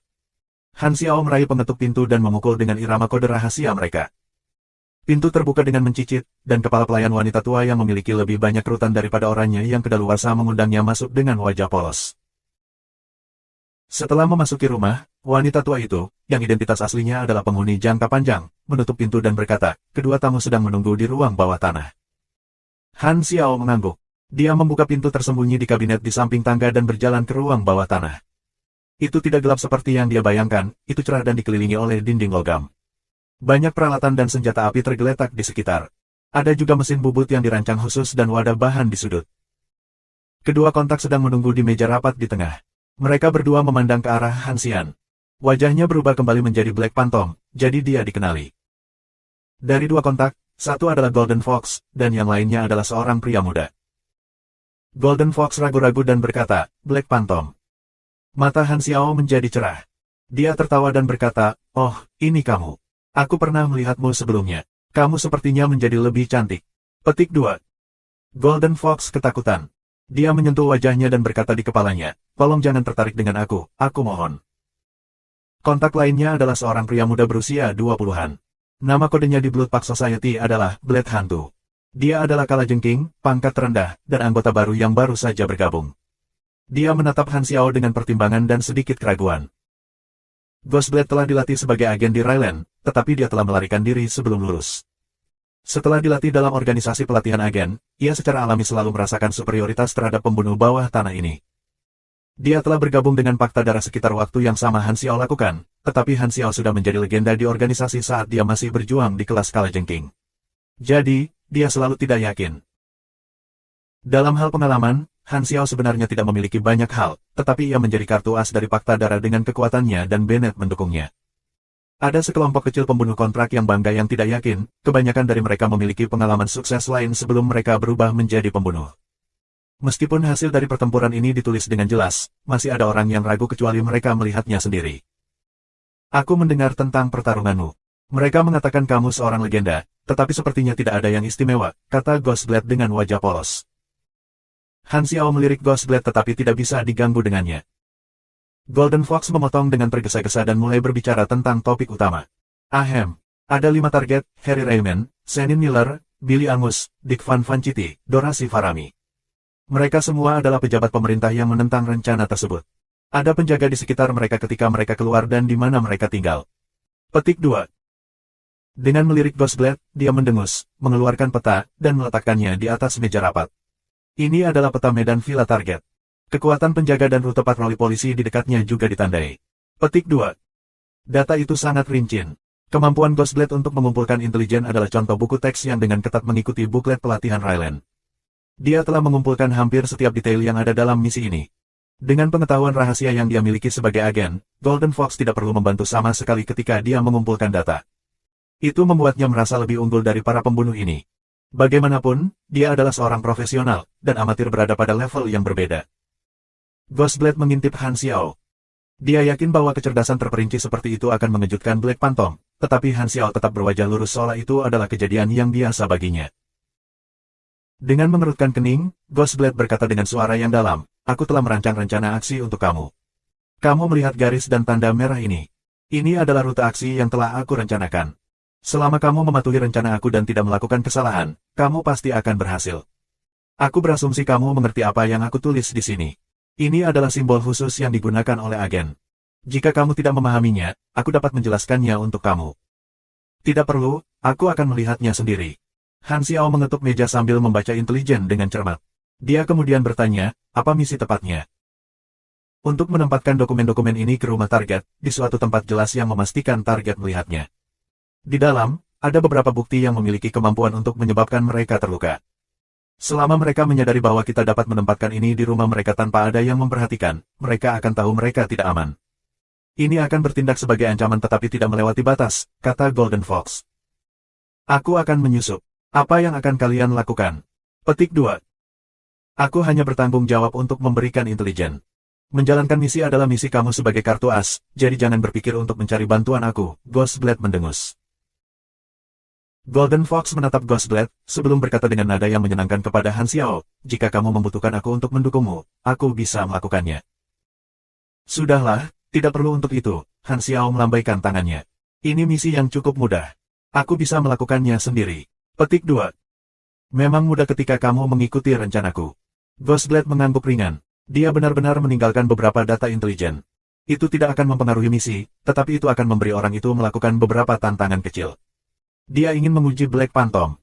Meskipun yang terakhir adalah kartu as organisasi, kecuali dia bisa lulus ujian, Ghostblade masih akan mempertahankan sikap dingin terhadap Black Phantom. Namun, Han Xiao melihat rencana itu dan menggelengkan kepalanya. Rencananya terlalu rumit. Aku akan melakukannya dengan cara aku. Petik 2. Ghostblade tidak senang. Rencana ini dibuat dari penelitianku yang cermat dan tepat tentang semua kecerdasan yang kita miliki, dan kamu menghasilkan yang lebih baik dalam beberapa menit untuk melihatnya. Misi ini sama sekali tidak menantang bagi aku, kata Han Xiao. Berhenti main-main. Ghostblade mendengus marah dan berjalan pergi. Dia sangat tidak puas bahwa Black Phantom tidak mengikuti rencananya. Dia seorang profesional, dan rencananya sempurna. Black Phantom tidak tahu apa yang dia lihat. Pasti akan ada kecelakaan jika dia tidak mengikuti rencana aku, pikir Ghostblade. Dia memiliki beberapa pemikiran gelap, dan dia bahkan ingin menertawakan kegagalan Black Phantom. Baginya, tidak mengikuti rencananya pada dasarnya kacau. Black Phantom lebih baik berarti apa yang dia katakan. Jika dia akhirnya menggunakan rencanaku, aku hanya akan memandang rendah dirinya. Han Xiao melihat arlojinya. Aku akan bertindak malam ini. Kalian hanya harus menunggu. Petik 2. Kedua kontak itu tidak terlibat dalam aksi lapangan, dan Han Xiao tidak membutuhkan kru intelijen yang mendukung. Karena itu hanya akting Han Xiao saja, tidak perlu headset. Dia baru saja tiba, dan dia sudah akan bertindak. Sungguh impulsif. Ghostblade menggelengkan kepalanya. Dia merasa misi ini kemungkinan besar akan gagal. Tidak mendengarkan saran dari para profesional hampir selalu menghasilkan kegagalan. Malam tiba dengan cepat, tetapi awan menutupi bulan. Han Xiao telah berubah menjadi pakaian hitam. Dia menyembunyikan apapun yang tidak dia perlukan di safe house. Kemudian dia memastikan sirkuit berfungsi dan mereset kata sandi untuk mencegah siapapun membukanya. Dia membawa peralatan yang diperlukan dan pergi. Di malam hari, jalan-jalan Maple cukup. Angin malam bertiup melewati pepohonan dan membuat suara yang menenangkan ketika aroma dari taman di sisi jalan memenuhi udara. Ada beberapa pejalan kaki di jalan. Kenyataannya, para pejalan kaki itu kebanyakan berpatroli di polisi, yang mengisyaratkan kebijakan tekanan tinggi di negara itu dan keamanan tidak sedamai yang terlihat. Han Xiao berjalan melewati jalan-jalan sepi satu demi satu dan tiba di area politik kota. Patroli di jalan menjadi lebih sering, jadi dia bersembunyi di bawah bayangan gang, mengamati situasinya, dan menunggu dengan sabar. Sekitar 10 menit kemudian, seorang petugas polisi yang berpatroli berjalan ke arahnya. Ini B3248. Kami jelas, katanya ke walkie-talkie dan berjalan menuju pintu masuk gang. Kemudian, tanpa sadar dia melihat ke lorong yang gelap. Sepasang lengan tiba-tiba mengulurkan tangan dan menyeretnya ke dalam kegelapan. Teriakannya hanya bertahan sesaat sebelum berhenti. 1 menit kemudian, Han Xiao berganti pakaian menjadi polisi dengan walkie-talkie di samping pinggangnya. Wajahnya telah berubah total, topeng kulit telah memindai wajah polisi dan menirunya dengan sempurna. Han Xiao menyuntikkan obat tidur ke petugas polisi dan menyembunyikannya di tempat sampah di gang. Dia mungkin tidak akan ditemukan sampai pagi berikutnya. Obat tidur yang kuat bukanlah jenis yang biasa ditemukan di pasaran, melainkan resep rahasia yang dibuat oleh Golden Fox. Dia mengklaim bahwa itu bisa membuat gajah setinggi 3 meter tertidur dalam 10 detik. Adapun mengapa dia menggunakan gajah untuk bereksperimen, Han Xiao juga bingung. Golden Fox berniat menawan hati Han Xiao dengan memberikan obat tidur, tetapi Han Xiao merasa bahwa suasana antara dia dan Golden Fox sangat aneh. Setiap kali mata mereka bertemu, rasanya seperti menyalakan percikan di udara. Golden Fox akan menyusut ke belakang seperti binatang kecil yang terluka dan berbalik untuk melihat ke tempat lain, tidak berani menatap mata Han Xiao. Jika Han Xiao tidak ingat memberi Golden Fox kesan aneh ketika dia terlalu bosan, dengan Golden Fox bertingkah seperti gadis muda yang sedang jatuh cinta, dia akan berpikir dia ingin melakukan sesuatu yang tidak pantas kepadanya. Namun, dia tahu bahwa dia sebenarnya takut padanya. Han Xiao mencairkan obatnya sehingga tidak kuat. Orang normal akan bangun setelah sekitar 10 jam. Dia telah mengujinya sendiri dan diberitahu bahwa seseorang dengan endurance lebih tinggi dari 45 akan kebal terhadapnya. Dia memiliki lebih dari 80 dan mendekati 90. Daya tahan rata-rata seorang mekanik LV55 adalah sekitar 70. Han Xiao tidak melebihi itu dalam porsi besar, tetapi kesehatannya lebih dari 1,5 kali mekanik level yang sama. Dengan kemampuan molding kehidupan diperkuat dasar dan yang baru-baru ini dibangkitkan, fisik luar biasa kesehatan Han Xiao adalah jumlah yang mencengangkan sekitar 3.400. Bersama dengan retractable armor dan Viper yang dikendalikan secara magnet dan hanya dimiliki oleh seorang mekanik, ia memiliki standar yang sama dengan bos level yang sama. Namun, ini adalah ibu kota Maple. Jika dia terlalu profil tinggi, dia mungkin tidak akan berakhir dengan baik, jadi dia memutuskan untuk melakukan infiltrasi biasa seperti Hitman 47. Mengenakan seragam polisi, Han Xiao berjalan terhuyung-huyung menuju villa target pertama, Senin Miller. Pohon-pohon dan tumbuh-tumbuhan memenuhi taman di sisi jalan, dan cabang-cabang memotong cahaya dari lampu jalan menjadi tirai cahaya tipis. Menggunakan kemampuan Night Stalker, Han Xiao masuk stealth. Dia berjalan di sekitar villa dan mengamati kamera di jalan-jalan. Total 3 kamera pengintai melihat 3 arah yang berbeda dari villa. Mereka berputar pada kecepatan yang sama secara otomatis. Sepertinya akan ada titik buta untuk sesaat. Han Xiao menemukan kesempatan itu, tetapi ini tidak tertulis dalam data. Dia bertanya-tanya apakah Ghostblade tidak menyadari atau tidak sengaja menulisnya. Untuk menyelinap masuk, pertama-tama aku harus berurusan dengan kamera. Setiap 5 menit, bidang pandang kamera akan meninggalkan titik buta 2 detik, yang membuat segalanya menjadi lebih mudah. Tidak perlu melalui masalah mengakses sirkuit kamera dan menyerang jaringan pengawasan. Selama dia cukup cepat untuk memasuki villa, dia bisa menghindari tertangkap oleh kamera. Karena pengawasan kota tidak dilihat setiap jam setiap hari, seorang petugas patroli yang hilang tidak akan segera diketahui kecuali jika dilihat oleh pengawas pengawasan. Dia tidak berharap bisa menyusup dengan sempurna tanpa meninggalkan jejak apapun, yang ingin dia lakukan hanyalah menyelesaikan misi malam itu. Ada agen-agen dinas rahasia yang berdiri di dalam dan di luar villa, alat pendeteksi di pintu, dan pagar listrik di dinding. Tapi selain itu, tidak ada bedanya dengan tempat tinggal yang normal. Agen-agen di luar mudah ditangani, dia hanya perlu mengalihkan perhatian mereka. Namun, ada juga orang di Manor, dan dia tidak bisa mengidentifikasi posisi mereka dengan matanya. Han Xiao memiliki caranya sendiri. Dia memakai kacamata hitam. Mereka tampak seperti kacamata hitam normal, tetapi mereka sebenarnya memiliki versi portabel dari pemindai elektromagnetik. Dengan mengklik saklar mini di sisinya, reaksi biologis di dalam Manor akan muncul sebagai gambar berbentuk manusia buram, yang cukup untuk mengidentifikasi lokasi mereka. Namun, aneh rasanya memakai kacamata hitam di malam hari. Itu mengingatkannya pada sebuah adegan di Kung Fu Hustle. Para pejabat Maple memiliki penjaga di sekitar mereka sepanjang hari seolah-olah mereka takut diserang bahkan di jalanan, yang merupakan indikasi seberapa besar mereka tidak disukai oleh warga sipil. Berbeda dengan 5 negara lain, yang tidak memiliki ukuran seperti ini, bahkan udara di Maple merasa tertekan. Budaya berbagai negara berbeda, dan ukuran perlindungan pejabat pemerintah di Maple ini belum ada di sana pada awalnya. Itu terjadi karena alasan yang sama yang menyebabkan pemerintah menciptakan kebijakan mengusir warga sipil kelas bawah di ibu kota, Ulri Assault, peristiwa penyerangan pemerintah yang diketahui semua orang di Maple tetapi takut untuk dibicarakan. Itu terjadi pada tahun ke-11 era baru 6 negara. Han Xiao telah melihat segmen sejarah ini dalam peristiwa sejarah Darknet. Setiap peradaban di galaksi memiliki sejarah yang layak untuk digali. Namun, dalam kasus Maple, baik dalam kehidupannya sebelumnya atau saat ini, Han Xiao tidak tahu banyak tentang itu. Pikiran-pikiran ini terlintas begitu saja ketika dia berada di tengah misi, kemudian dia terus memikirkan rencana infiltrasi. Agen-agen dinas rahasia yang berpatroli di villa itu kelihatannya tidak boleh dikacaukan. Han Xiao meletakkan speeder detektor dan mengamati dari sudut yang tersembunyi. Jika dia sendiri melewati villa terlalu sering, itu akan menimbulkan kecurigaan. Dia menemukan peluang segera. Yang kedua, titik buta muncul antara bidang penglihatan agen dinas rahasia dan kamera. Dia mengaktifkan sepatu bot elektromagnetik hovernya dan meluncur di atas dinding tanpa suara, mendarat dengan mulus di belakang pohon di Manor. Meskipun dia mengendalikan gerakannya sebanyak yang dia bisa, daunnya masih sedikit bergetar. Seorang agen rahasia yang sangat waspada yang bersembunyi di bawah pohon memperhatikan gerakan itu dan segera mendongak. Han Xiao punya rencana saat dia melompat. Tanpa ragu-ragu, ketika agen dinas rahasia dengan hati-hati melihat ke atas dengan mata menyipit, Han Xiao bergerak seperti hantu dengan lebih dari 100 poin keluasannya dan muncul dari balik pohon. Dia menutupi mulut agen dinas rahasia dan menyuntikkan jarum suntik. Sebelum agen dinas rahasia itu dapat berjuang, dia sudah diam. Itu tidak membuat suara keras, tetapi ada agen lain tidak jauh yang melihat temannya meninggalkan posisi di ujung pandangannya. Untungnya, Han Xiao terlalu cepat baginya untuk melihatnya. Sele. Agen itu memanggil nama temannya dengan tenang dan berjalan mendekat. Kotoran, Han Xiao berpikir. Infiltrasi tradisional adalah soal waktu. Dia menjaga sarafnya ketat setiap saat dan segera menemukan solusi. Dia dengan cepat memindai wajah agen yang dia pingsan dan berubah menjadi wajahnya. Dia berjalan keluar dari balik pohon dan menggelengkan kepalanya, menandakan bahwa semuanya baik-baik saja. Apa yang kamu lakukan di belakang pohon?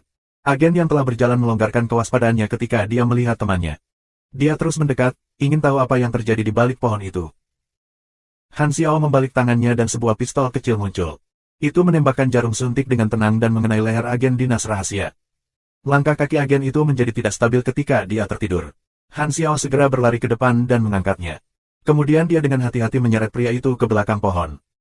Ada 4 patroli di Manor. Mereka saling menghubungi dengan walkie-talkie terus-menerus, sehingga dalam beberapa detik, yang lain akan menyadari 2 rekan mereka telah kehilangan kontak. Aku harus melumpuhkan semua patroli, Han Xiao berpikir. Agen dinas rahasia di dalam dan di luar adalah 2 tim yang berbeda, dan mereka hanya saling menghubungi sesekali. Menghapus agen eksternal akan memberinya sekitar setengah jam, yang merupakan waktu yang cukup baginya untuk bertindak. Han Xiao bergerak dengan cepat dan diam-diam seperti kucing. 2 agen patroli lainnya tersingkir dalam waktu singkat. Mereka hanya elit normal yang terlatih, sehingga mereka tidak bisa melawan Han Xiao sama sekali.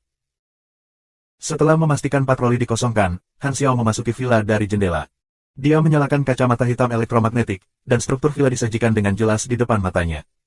Pejabat botak itu tidur sambil memeluk istrinya yang muda dan cantik di kamar tidur utama, dan ada seorang pelayan tidur di kamar lain. Di rumah sebesar itu, hanya ada 3 orang. Han Xiao menemukan jalannya ke ruang kerja. Dia mengeluarkan dokumen yang memiliki bukti yang dikumpulkan oleh Darknet dan meletakkannya di posisi yang jelas di atas meja. 1 target telah selesai. Aku tidak akan menunda. Masih ada waktu sampai Maple mengetahui seseorang telah menyelinap masuk. Aku harus mempercepat. Han Xiao dengan cepat menyelinap keluar dari Manor. Agen dinas rahasia yang menjaga di luar masih melakukan pekerjaan mereka, tidak tahu apa yang terjadi di dalam. Han Xiao menyusup ke 3 villa target lainnya. Para penjaga semua berbeda satu sama lain, tetapi dengan indera LV-55 dan kecerdasan yang diberikan oleh Golden Fox dan Ghostblade, bersama dengan topeng kulitnya dan sepatu bot elektromagnetik hover, tindakan itu dilakukan dengan cukup lancar tanpa banyak cegukan. Kecelakaan kecil terjadi pada target ketiga.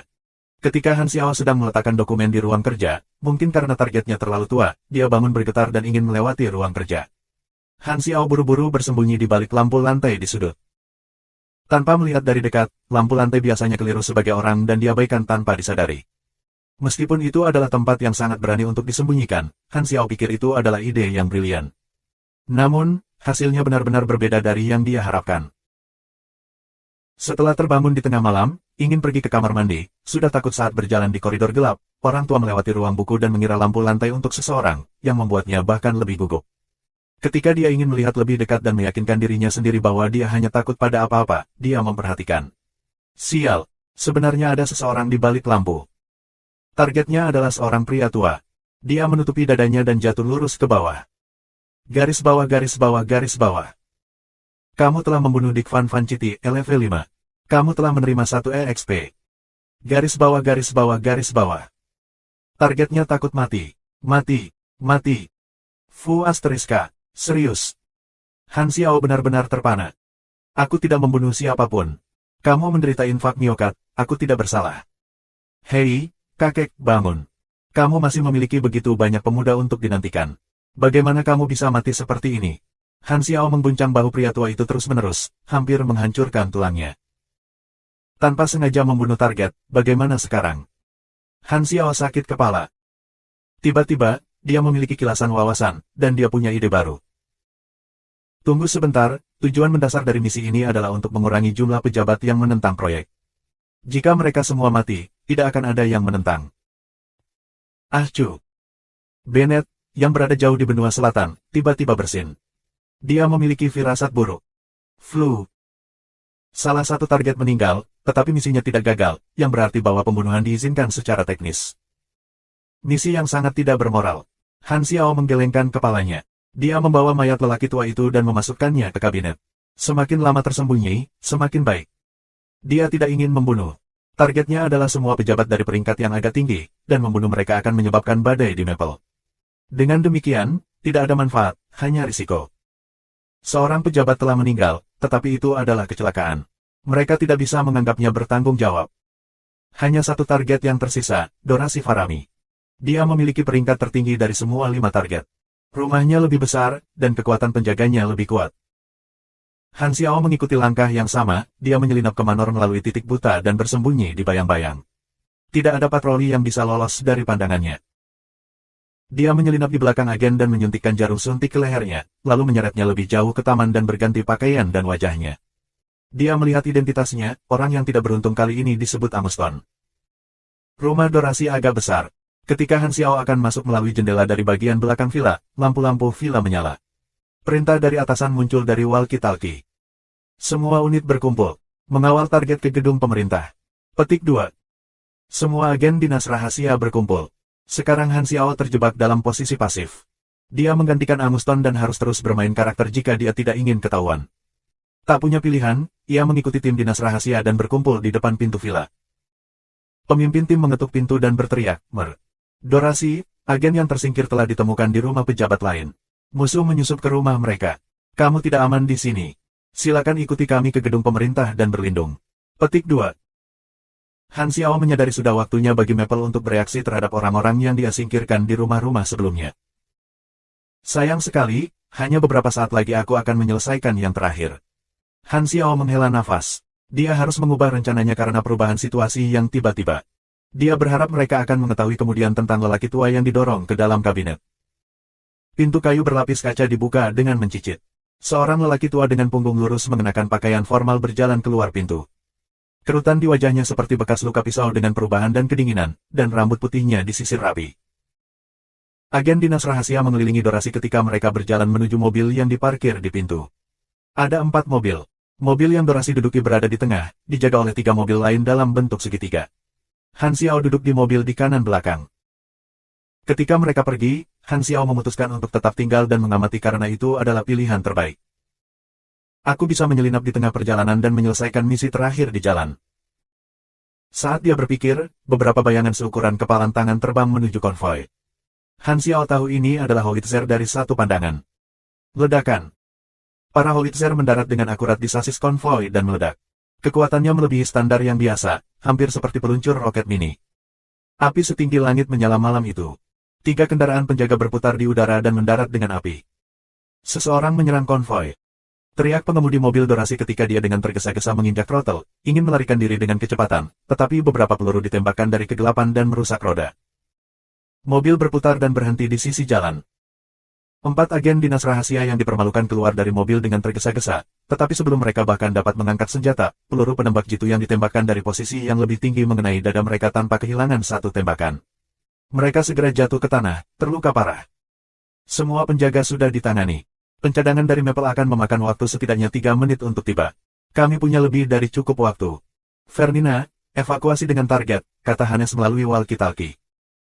Di persimpangan lampu jalan dan kegelapan, garis besar seorang wanita menjadi lebih jelas.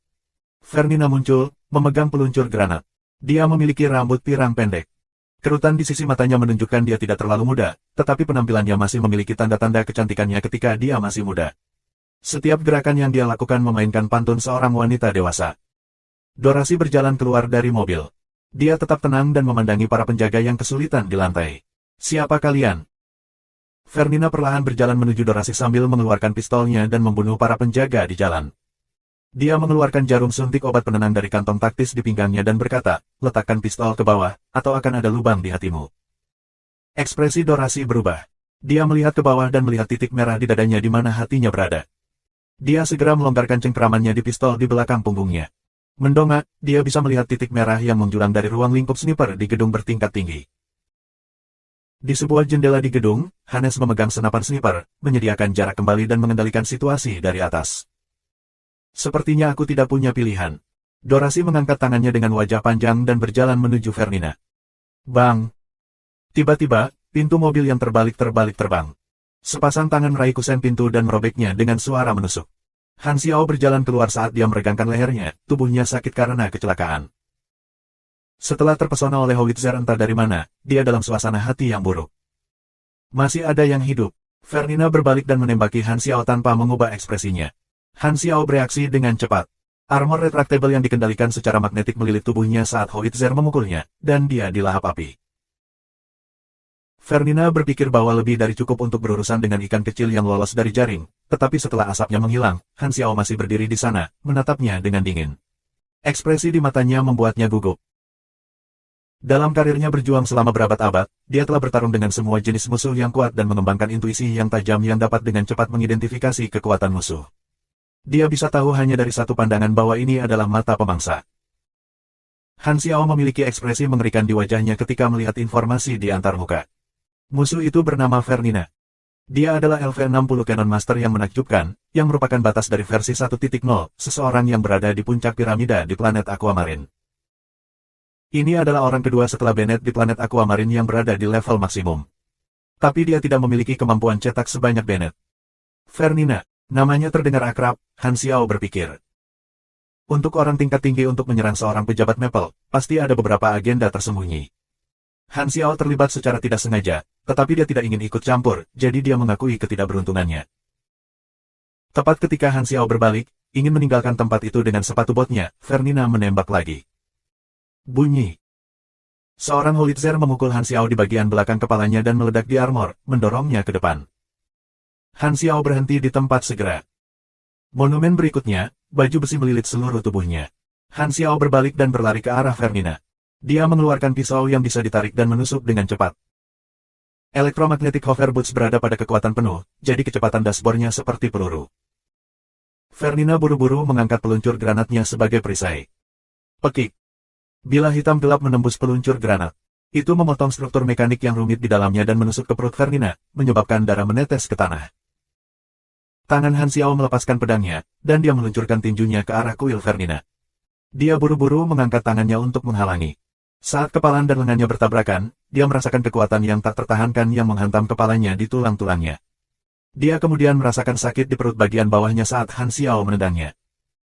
Kamu memaksaku untuk melakukan ini. Han Xiao menggertakkan giginya. Aku tidak ingin repot dengan kamu, dan sekarang kamu menerima begitu saja. Setelah melakukan beberapa tembakan kejam, dia sangat marah. Setelah dipukul 2 kali berturut-turut, Fernina sangat terkejut. Dia mengira agen ini hanyalah seekor ikan yang lolos berikutnya, tetapi ternyata itu adalah hiu yang sangat besar. Dia adalah legenda di zaman dulu, dan sekarang dia ditekan oleh musuh yang belum pernah dia dengar. Lawan itu tampaknya memiliki niat untuk melarikan diri beberapa saat yang lalu dan sepertinya dia tidak ingin terlibat tetapi kesal dengan 2 tembakannya. Fernina dipenuhi dengan penyesalan. Selipkan tangan telah menghasilkan konfrontasi dengan musuh yang begitu kuat, tetapi itu bukan salahnya. Intelijen menunjukkan bahwa penjaga Dorasi semua warga sipil normal, jadi dia tidak pernah bisa menduga bahwa salah satu dari mereka telah digantikan dengan Han Xiao. Dia benar-benar sial. Dia bukan pugilis, dan juga bukan esper, dia seorang mekanik. Fernina tertegun, dan dia menjauhkan diri dengan tergesa-gesa. Senjata api sangat kuat di tangannya, bahkan Mak dari sebelumnya harus mengakui kekalahannya. Han Xiao tidak berniat terlibat baku tembak. Dia tidak membawa penembak jitu untuk misi ini, hanya 2 Berserk Eagles dan beberapa mesin kecil. Dengan demikian, ia memilih pertarungan jarak dekat dengan menggunakan sepatu bot hover untuk menutup perbedaan dalam kecepatan dan kemudian menekan lawan dengan kekuatannya. The dexterity of Fernina tinggi, tetapi Han Xiao memiliki keuntungan dalam kekuatan. Juga, menerbangkan Fernina dari jarak dekat akan membuat penembak jitu berhati-hati dan ragu untuk menembak. Antarmuka menunjukkan bahwa Hanes juga LV-60. Han Xiao menyadari bahwa hal-hal lebih rumit daripada yang dia pikirkan sebelumnya. 2 orang pada level maksimum dalam versi 1.0 yang muncul pada saat yang sama jelas berarti sesuatu yang signifikan, itu mungkin memicu alur cerita yang tersembunyi. Terlebih lagi, nama kedua orang ini terdengar familiar, tetapi Han Xiao tidak dapat mengingat pada saat itu. Han Xiao hanya ingin fokus pada misi dari Bennett dan memastikan untuk menyelesaikannya tanpa campur tangan, tetapi dia terseret ke dalam masalah ini, dan dipukul tanpa melawan kembali bukan gayanya. Han Xiao menyeret pertempuran ke pertarungan jarak dekat. Meskipun Fernina adalah Master Cannon, level subagennya sangat tinggi, yang berarti dia tidak sepenuhnya rentan dalam pertempuran jarak dekat. Mereka bertukar pukulan lagi dan lagi. Han Xiao mendapat keuntungan karena kekuatannya. Dia tidak akan pernah menahan diri karena identitas, jenis ke-4 meter 1N, atau usia lawan, sehingga Fernina berada pada posisi yang kurang menguntungkan. Kedua kemampuan fisik mereka melebihi orang normal, ayunan tangan mereka lebih dari cukup untuk memecah batu bata dan menembus plat besi. Lingkungan di sekitar mereka hancur, dan tanah menjadi penuh lubang. Bahkan ada mobil terbalik yang ditendang Han Xiao ke arah pohon, berantakan. Dorasi berdiri di samping, tidak berani melarikan diri karena penembak jitu. Dorasi merasa bodoh. Dia tidak tahu ada manusia super yang begitu kuat bersembunyi di pengawalnya. Apakah ini pengaturan rahasia dinas rahasia? Tetapi orang yang kuat seperti itu akan lebih dari cukup untuk bahkan melindungi pejabat berperingkat tertinggi. Sejak kapan dia diperlakukan lebih baik dari mereka? Untuk saat ini, Dorasi hanya bisa berharap bahwa orang tersembunyi yang kuat ini akan mampu mengalahkan para penyerang, jadi dia sangat gugup. Han Xiao seperti Gangren. Fernina tidak bisa menjaga jarak sama sekali, dan dia menjadi lebih cemas seiring waktu berlalu. Agen ini terlalu kuat, cadangan mereka akan segera tiba. Aku terhenti, Hannes, cepat bantu aku. Petik 2. Dia terlalu dekat denganmu, dan kamu bergerak dengan kecepatan yang sangat tinggi. Ada kemungkinan 50% aku akan memukul kamu sebagai gantinya, kata Hannes. Fernina merasa bermasalah. Awalnya itu adalah misi yang mudah, tetapi dengan Han Xiao muncul, semua rencana hancur. Intelijen itu jelas menunjukkan bahwa penjaga Dorasi adalah orang normal. Di mana orang ini melompat? Hannes dengan cepat mengambil keputusan. Mundur. Pada saat itulah sirene polisi berbunyi. Kendaraan polisi dan unit operasi khusus mendekat dengan kecepatan tinggi, dan bunyi rotor muncul di langit, dua helikopter berputar-putar di atas. Tempat itu dikelilingi dari segala arah, dan mereka telah mengunci kedua orang yang saling bertarung. Tim cadangan darurat telah tiba. Baru 3-4 menit sejak Dorasi diserang, mereka pasti hidup sesuai dengan nama tim mereka. Fernina mengepalkan giginya dan menggunakan punggungnya untuk mengambil 2 pukulan dari Han Xiao, bergerak dengan kekuatan dari pukulan, dan berlari ke pengepungan sambil menahan rasa sakit yang menusuk di organ-organnya. Orang-orang dari Maple terus menembak. Dia sangat gesit, jadi dia menghindari serangan dengan berulang kali menghindari dan menemukan rute yang aman dalam rentetan terkonsentrasi. Bahkan ketika dia dipukul, itu hanya menyebabkan kerusakan 1 digit. Kerusakan dari orang normal yang menggunakan senjata api normal tidak menimbulkan ancaman baginya. Ketika Han Xiao melihat Fernina hendak melarikan diri dari pengepungan, dia menyambar seorang penembak jitu yang berat dari salah satu tentara operasi khusus, diaktifkan Flaming Wheel dan mengenai bahu Fernina. Darah memercik. Langkah kakinya tersandung, lalu ia mempercepat lagi dan menghilang dalam kegelapan, meninggalkan noda darah di tanah. Mayoritas tim mengejar kendaraan mereka. Han Xiao membuang pistolnya, merasa jauh lebih baik. Tidak ada untungnya mengejar. Melukai lawan sudah cukup, dan dia toh tidak bisa membunuhnya. Aku berpihak pada mereka di mata orang-orang Maple untuk saat ini, tetapi jika aku melarikan diri sekarang, mereka mungkin mengejar aku juga. Mata Han Xiao berbinar. Dia memutuskan untuk tetap di tempat dan menemukan kesempatan untuk melarikan diri ketika petugas polisi tidak memperhatikan. Semakin banyak pasukan tiba, dan mereka mulai membersihkan tempat itu. Dorasi dikelilingi dan dirawat oleh seorang dokter. Dari percakapan antara polisi, Han Xiao tahu bahwa baik Fernina dan Hannes telah melarikan diri, yang diharapkan. Ketika dia sedang bersandar pada mobil, sedang beristirahat, seorang perwira tinggi berjalan di depannya dan berkata dengan suara rendah, "Aku Kolonel Denny. Kamu telah melakukan pekerjaan dengan baik, melindungi keselamatan Dorasi dan tidak membiarkan para penculik mendapatkan apa yang mereka inginkan." Petik 2. Han Xiao terus memasang pertunjukan. Dia bertindak tenang dan berkata, "Ini tugas aku untuk melakukannya." Denny memandang ke jalan yang dipenuhi lubang, dan sedikit kejutan muncul di wajahnya. Amuston, bergabung dengan tentara 11 tahun yang lalu, dilatih sebagai prajurit satuan khusus selama 3 tahun, mengambil bagian dalam 2 misi militer, dikeluarkan dari unit khusus karena masalah disiplin, dan bergabung dengan dinas rahasia untuk melindungi pejabat pemerintah. "Sejarah kamu sangat umum, tidak pernah menunjukkan kekuatan manusia super," katanya. Han Xiao mengangkat bahu dan berkata, "Orang-orang terus berubah." Kolonel Denny mengerutkan kening. Ini adalah masalah yang sangat serius. Amuston ini telah menyembunyikan kekuatan aslinya. Motifnya sangat mencurigakan dan harus diperiksa secara menyeluruh, tetapi saat ini bukan saat yang tepat. Kemudian, Dorasi maju. "Kerja bagus, kamu menyelamatkanku. Aku akan memberitahu atasan kamu tentang hal ini dan membalas kamu untuk itu." Petik 2. Dorasi tahu bahwa ia harus tetap bersikap rendah hati setelah melihat kekuatan Han Xiao. Manusia super yang kuat seperti itu tidak seperti prajurit normal lainnya yang hanya bisa dia perintahkan. Han Xiao diam-diam mengamati Dorasi, berpikir, apa rahasia yang dimiliki pejabat pemerintah lama ini yang menarik minat 2 orang yaitu LV-60. Setelah Dorasi menunjukkan apresiasinya, dia menatap Kolonel Denny dengan wajah lurus dan berkata, "Apa identitas para penyerang?" "Kami masih memeriksa." "Oh, mereka sudah menemukannya." Kolonel Denny mengambil laptop dari asistennya, tetapi ia tertegun hanya dengan satu pandangan. Fernina, mantan agen Ryland, saat ini dinonaktifkan.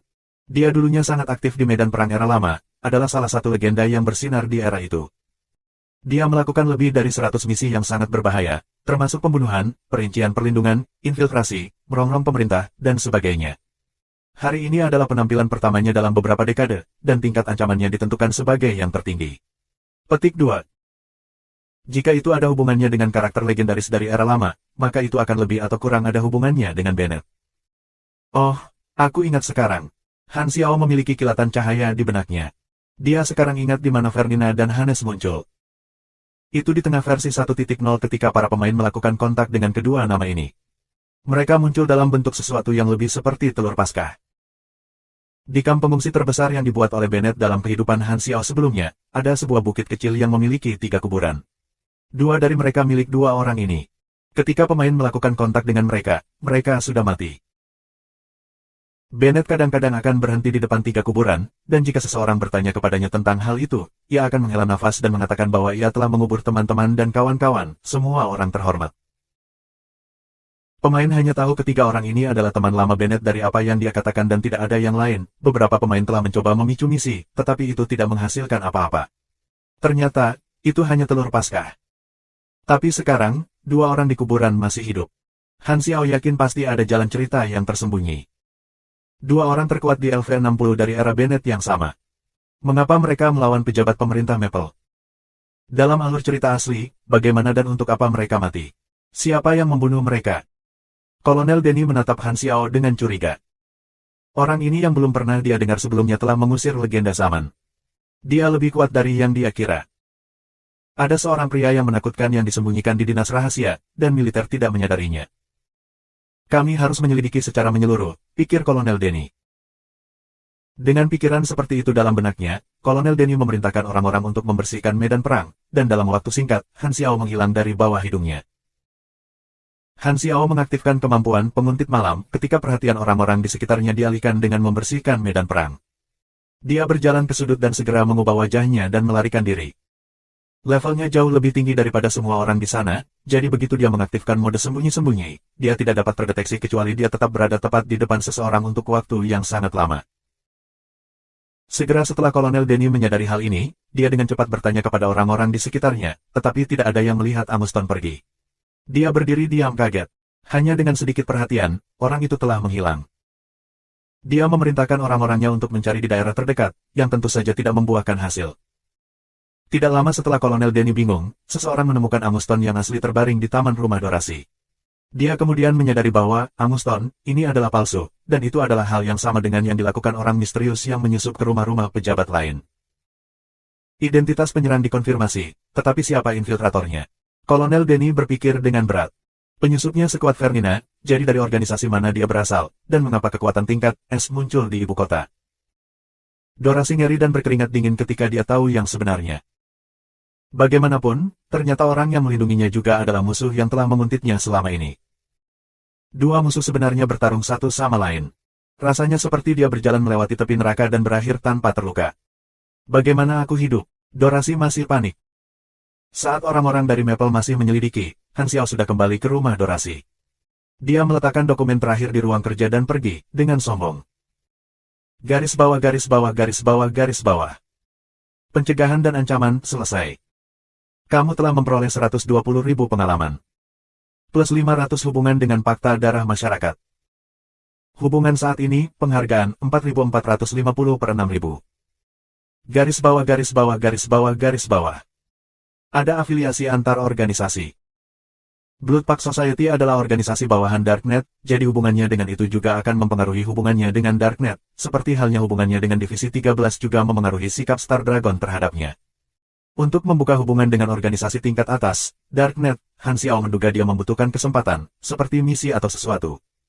Ketika hubungan dengan organisasi bawahan menjadi lebih tinggi, itu akan mulai mempengaruhi hubungan dengan organisasi yang unggul. Ini bukan misi yang sulit. Mungkin juga memiliki beberapa manfaat tersembunyi, seperti meningkatkan poin hubungan aku dengan Bennett. Han Xiao mengangguk, ketika dia kembali ke benua selatan, dia akan menjadi mitra dari alur cerita pengungsi. Dia menantikannya. Setelah sibuk selama lebih dari setengah malam, Dorasi akhirnya kembali ke rumah, kelelahan dan dilindungi oleh penjaga baru. Ketika dia melewati ruang belajar, dia menyadari bahwa lampu meja menyala. Dia berjalan menuju meja belajar dan ingin mematikan lampu, tetapi kemudian dia melihat dokumen di atas meja yang belum pernah dia lihat sebelumnya. Ekspresi Dorasi berubah. Dia ragu-ragu selama beberapa detik dan mulai membaca dokumen dengan lambat. Di dalam dokumen itu terdapat bukti-bukti keuntungan korup dan sejarahnya yang tidak menyenangkan, dan itu secara mengejutkan ditulis oleh Darknet. Darknet mengirimkan salam hangat kami. Semoga kamu mendapatkan tubuh yang sehat. Petik 2. Wajah Dorasi berubah menjadi hijau. Dia segera mengerti mengapa Darknet melakukan ini, itu hanya bisa menyangkut perampasan persediaan. Dia tidak mengharapkan Darknet bahkan mengetahui bahwa dia adalah salah satu dari orang-orang yang menentang apropriasi. Dia melemparkan dokumen-dokumen itu ke lantai dengan marah, menggertakkan giginya, dan berkata, betapa sombongnya. Ini memeras, sekelompok perampok. Petik 2. Mereka bisa menyelinap ke rumahnya dan menempatkan sesuatu, yang berarti mereka bisa mengambil nyawanya. Infiltrator milik Darknet. Semuanya malam ini telah direncanakan oleh Darknet. Namun dia tidak berani merencanakan balas dendam. Jika dokumen jatuh ke tangan oposisi politiknya, kehidupan politiknya akan berakhir, dia pasti akan ditinggalkan oleh orang-orang yang menjadi sandarannya. Tanpa perlindungan dari partai politiknya, dia pasti akan terhapus. Sebagai pejabat pemerintah, dia paling jelas dengan cara Maple dalam melakukan sesuatu. Dorasi membakar dokumen itu dan berbaring di kursi seperti tulangnya hilang. Dia menyaksikan dokumen itu berubah menjadi abu di perapian, dan dia tetap diam selama beberapa waktu. Aku tidak bisa memberitahu orang-orang tentang hal ini. Aku bukan satu-satunya yang menentang apropriasi. Yang lain tidak akan cukup bodoh untuk menyebarkannya. Mata Dorasi berbinar. Jika tidak ada yang membicarakannya, tidak ada yang akan tahu, dan itu akan tetap menjadi rahasia. Selama mereka setuju dengan apropriasi itu, Darknet tidak akan mengambil tindakan lebih lanjut. Namun, segala sesuatunya tidak pernah berjalan sesuai rencana. Salah satu pejabat pemerintah yang rumahnya telah disusupi ditemukan tewas, dengan mayatnya disembunyikan di kabinet. Ini segera meningkatkan tingkat kepentingan jauh lebih tinggi.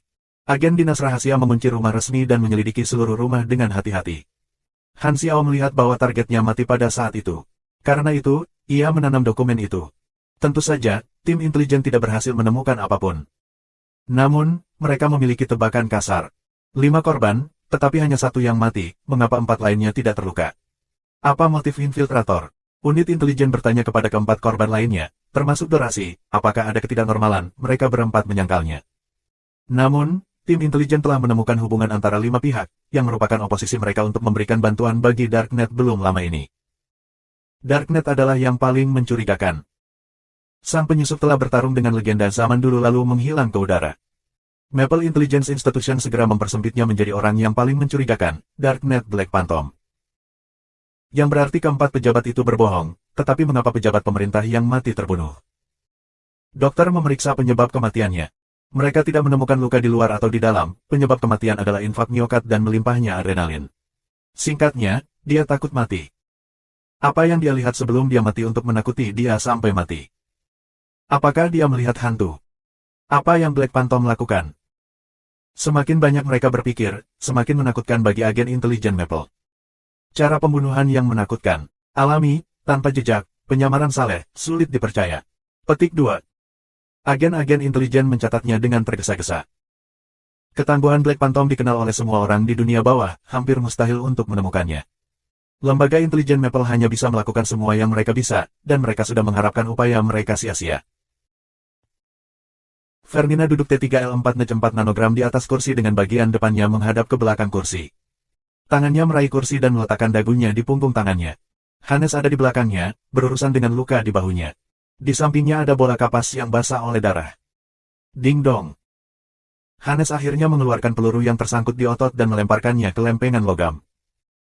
Rasa sakit itu membuat Fernina sedikit mengernyit. Dia menghela nafas dan berkata, sayang sekali. Tidak percaya aku gagal misi yang mudah. Petik 2. Hannes terus menjahit luka tanpa menghadap ke atas dan berkata, informasi Garian memiliki kesalahan, itu semua salahnya. Garian melemparkan laptop di atas meja ketika mendengar apa yang dikatakan Hannes. Layar memperlihatkan file-file di agen dinas rahasia di sekitar Dorasi. Omong kosong, ini adalah kecerdasan yang aku dapatkan dari database Maple melalui peretasan yang sangat sulit dan melelahkan. Lawan yang kuat itu disebut Anguston. Lihatlah dengan jelas sejarahnya. Dia adalah orang yang benar-benar normal. Siapa yang mengira dia bersembunyi begitu dalam? Petik 2. Fernina mengenakan kardigan putih dan mengikat rambut kemasannya. Dengan kegagalan ini, tidak akan mudah untuk menculik target di waktu berikutnya. Anguston itu tidak mudah dihadapi. Petik 2. Garian memandang laptop itu. Dia tiba-tiba berubah bahagia dan berkata, tunggu, aku punya informasi baru. Orang yang kami lawan adalah palsu. Dia sama sekali bukan milik Maple. Petik 2. Siapa itu? Hannes terkejut. Sepertinya itu dari Darknet, kata Garian sambil mengetik di keyboard dan meretas untuk intelijen. Darknet. Hanya Bennett dan 2 lelaki tua lainnya yang sekuat itu, tetapi bukan mereka. Ada darah baru di Darknet. Sudah cukup lama sejak aku memperhatikan data dari bawah tanah. Fernina sedikit terkejut. Dia menyentuh bahunya dan berkata, dia juga meninggalkan lubang peluru di dalamku. Dia benar-benar tidak mudah dikacaukan. Petik 2. Kami tidak memiliki konflik kepentingan dengannya. Kami baru saja bertemu dengannya sial, kata Garian. Dan kami bertemu yang kuat. Bennett telah menemukan harta karun. Petik 2. Cara tercepat adalah bertanya. Hannes mengeluarkan ponselnya, memilih nomor Bennett. Telepon masuk. Hannes, tidak mengharapkan kamu menelepon aku. Bukankah kamu sudah pensiun? Suara Bennett muncul. Garian mengatakan bahwa ada sesuatu yang penting yang dia butuhkan untuk bantuanku, dan aku berutang budi padanya. Sudahlah itu. Aku ingin bertanya sesuatu kepada kamu. Apakah kamu mengirim seseorang ke Maple? Hannes kemudian menjelaskan apa yang terjadi. Bennett tidak tahu untuk tertawa atau menangis. Kebetulan sekali. Aku tidak tahu apakah dia sedang beruntung atau kalian tidak beruntung. Petik 2. Siapa dia? Bennett berhenti berbicara sejenak, lalu tertawa dan berkata, apakah kamu mencari masalah? Aku sarankan kamu tidak mengacaukannya. Dia mungkin membunuhmu. Petik 2.